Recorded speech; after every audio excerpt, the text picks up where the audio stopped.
Well, here we go with part 2 of the review and critique of your haiku metaphorical submissions. So far, they've been really interesting. So let's leap right in and see what else we've got.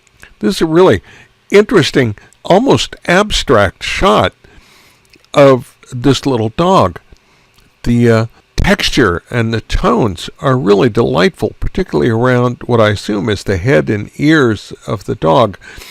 And it's for the verse, "Need friends ever speak?" And I do understand that with animals, the connection with those. The shot is very nice. It's an interesting interpretation. My only issues with it relative to the assignment are that there's nothing to connect the dog as a friend to the photographer or to some unseen person. If they were just barely, let's say, turning around and maybe their eye was focused on you, to where they were just waiting in anticipation for you to do something or to say something to them so they could respond to it, that could make that connection. As just a shot dealing with all of this texture and tone in here, the color is nice. The little sweater is an interesting little bit of emphasis to it. But what I would do then is come right in and force the issue about this texture. We don't really have a face here, so we're not really sure what direction things are going.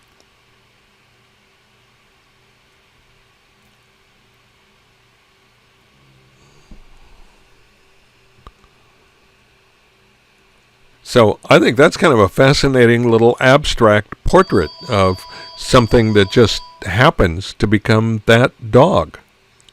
Okay, sorry about the phone in the background. I thought I had it turned off. Salesmen have been on my phone all day. What a drag. Anyway, here's shot number 2. A fascinating shot of these leaves. There was no verse listed, so I don't know what verse this was intended to interpret. My only issue with it is I would tone it down a little, build a little contrast, and really play with this texture and tone in here.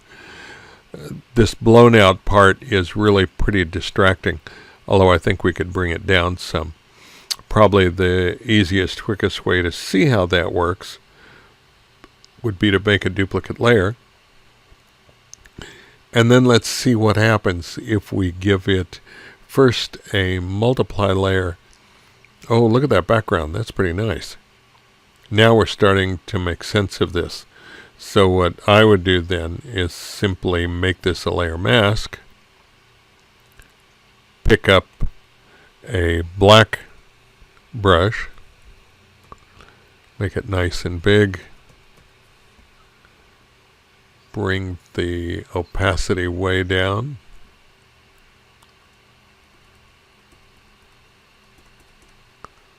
And just bring out some of that in the center, leave it a little vignetted on the outside, and I think we have a much more interesting dynamic shot. But again, I'm not sure how that relates to a specific poem. So let's grab the next one. Well, this is a really fascinating interpretation of the one about on nearing the surf, every footprint becomes that of the sea. This is really interesting. All of these limbs, all of the complex design, all become part of the forest in this case, with the person sitting there almost as if she's trying to sort all of this out. I think this is a delightful rendition of the verse, and it's a delightful photograph as well. You did a really nice job of this. I might bring the background down just a little, but this is really, really very nice. The only thing I would consider doing is this branch here, this tree branch over on the side, is a little distracting right on the edge. And it's possible that we could bring this in just enough to get rid of that branch. We wouldn't lose much else, but we also now don't have that distracting element off on the side. So I think that might help us a little bit. But this is really, really very cool. Nice job. Here we have another fascinating shot of this person going up these stairs almost into nothing, but there's no indication what verse this is. Is this about the footprints becoming that of the sea, or in this case, the stairs becoming part of the sky? Well, a lower angle might have pushed that a little bit. Something to bring the blue of the sky might have created a little more dynamics. The lighting, even though it looks like it's high overcast, is a little bit flat, but we could boost that some with a contrast layer. There are a number of things we could do to this to punch it up a bit, but without knowing what it is we're attempting to interpret, it's hard to know what way to go with the edit. But again, it's an interesting shot. It's full of potential and full of potential meaning, but what that is, I don't know. So we'll go on. Well, and this was interesting. The student in here created an entire bed of soap bubbles for this to work in. This little model airplane. The only thing you needed to do was to get in with a little bit of cloning, and or maybe some brushwork, and get rid of the base holding the model up, so it doesn't look like something is saving it.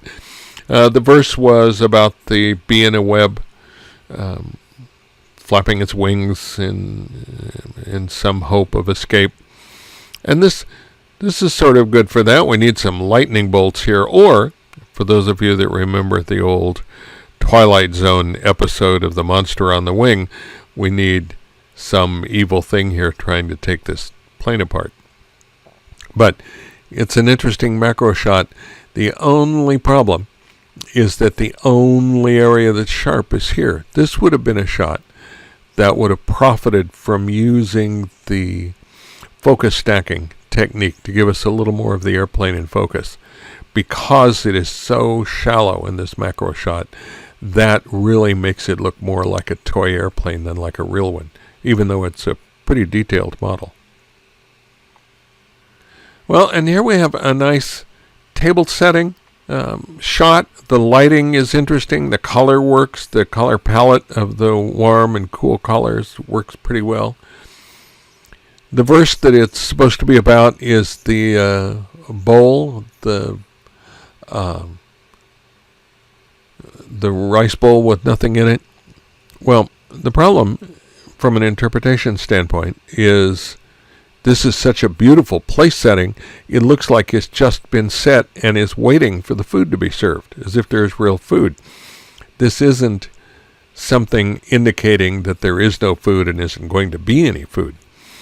And from a layout standpoint, if you had taken this element and pulled it in where it now was right in here, you could have cropped out this window, and this would have worked so much better.